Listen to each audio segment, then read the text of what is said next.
বন্ধ হয়ে গেছে বাংলাদেশ আওয়ামী লীগের ওয়েবসাইট। তবে এখনও সচল ফেসবুক, ইউটিউব সহ সামাজিক যোগাযোগ মাধ্যমের প্ল্যাটফর্মগুলো। সংশ্লিষ্ট টেক প্রতিষ্ঠানগুলোকে এরই মধ্যে চিঠিও দিয়েছে সরকার। তারা কি ব্যবস্থা নেয় তার উপরে নির্ভর করছে বিটিআরসির পরবর্তী পদক্ষেপ। আদিত্য মামুনের রিপোর্ট।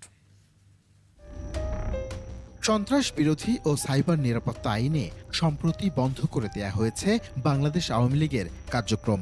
সামাজিক যোগাযোগ মাধ্যমেও যেন দলটির উপস্থিতি না থাকে সে ব্যবস্থা নিতেও তৎপর সরকার।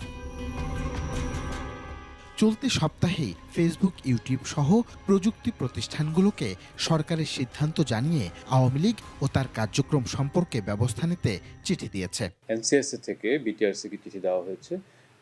চিঠিতে দুটো কম্পোনেন্ট আছে। একটি কম্পোনেন্ট হচ্ছে বাংলাদেশের বিভিন্ন সোশ্যাল মিডিয়ায় যে তাদের যে প্রেজেন্স, সোশ্যাল মিডিয়া হ্যান্ডেলগুলো বন্ধ করার জন্য টেক প্ল্যাটফর্মগুলোকে অনুরোধ জানানো হয়েছে। আরেকটা হচ্ছে যে তাদের যে ওয়েবসাইটগুলো আছে সেই ওয়েবসাইটের অ্যাকাউন্টগুলো ব্লক করার জন্য। তো আমরা দুটো কম্পোনেন্ট একসাথে একটা চিঠিতে বিটিআরসিকে এনসিএসএ থেকে জানানো হয়েছে এবং আমি যতটুকু জানি যে বিটিআরসি একটা উদ্যোগ নিয়েছে।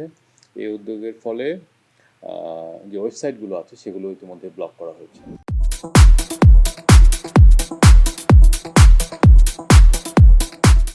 ওয়েবসাইটে তাদের কর্মকাণ্ড বন্ধ করা গেলেও সামাজিক মাধ্যমে তৎপরতা চলছে।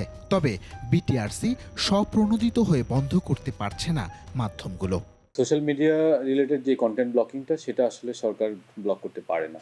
সরকারের সে সক্ষমতা নেই। সরকার সাধারণত বাংলাদেশে আইনের কোন ধারায় এটা জননিরাপত্তায় বিঘ্ন ঘটাচ্ছে সেটা উল্লেখ করে টেকনোলজি প্ল্যাটফর্মগুলোকে জানাতে পারে। তো আমরা এই কাজটি করেছি। সরকার আশা করছে অচিরেই মেটা আর ইউটিউবও বন্ধ করবে আওয়ামী লীগের কার্যক্রম। আমাদেরকে অপেক্ষা করতে হবে যে আসলে টেকনোলজি প্ল্যাটফর্মগুলো কি উদ্যোগ নেয়। আদিত্য মামুন, 21 টেলিভিশন, ঢাকা।